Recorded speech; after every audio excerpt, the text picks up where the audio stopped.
Hey, this is Dr. Sopchak here at the Sopchak Natural Health and Wellness Center, here with another edition of the Monday Minute. You know, the last 2 weeks we've been talking about digestion, and we're going to continue that this week and next week. 2 weeks ago we talked about the stomach and how important the acid in the stomach is in order to allow your digestive process to function properly. And when we talked about nutrition, we talked about Zypan and how important Zypan could be, because as we age, our digestive juices in our stomach begin to diminish.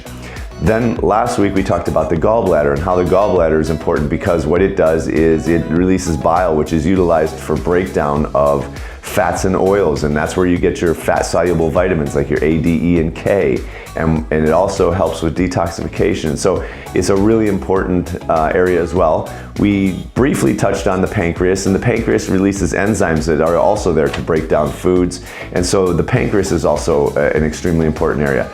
Today we're going to talk about the small intestine, and the small intestine is the area that 90% of all the nutrition that your body absorbs is through the small intestine. So it's really important. And I want you to understand that in order to do this, we have to have this bacteria in our gut.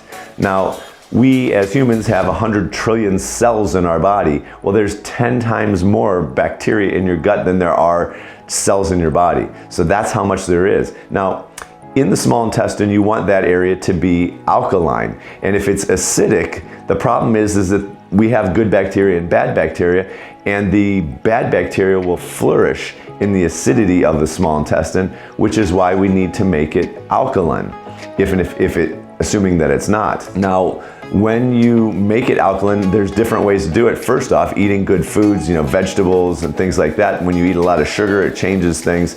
But we have some products. Lactic acid yeast is amazing for helping to proliferate the good bacteria in your gut, and Zymex and Lactens. We've also got prosymbiotics, which is great to help as far as products go. The other thing that I didn't tell you about the small intestine is that the small intestine has a connection to the brain.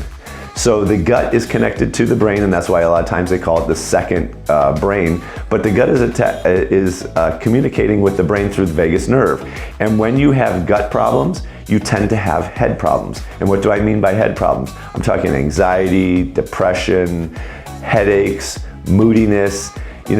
Moods and emotions can affect our gut, but our gut also affects moods and emotions. So just remember that when you start not understanding why you have a lot of anxiety or depression or headaches or things like that, oftentimes it's because your gut's a problem. And again, we have plenty of different products to help you with that. If you're interested, let us know. Next week, we're going to be talking about the large intestine and its importance, but I just wanted to give you a little more information on digestion and how important it is. So take care, God bless, and we'll see you next week.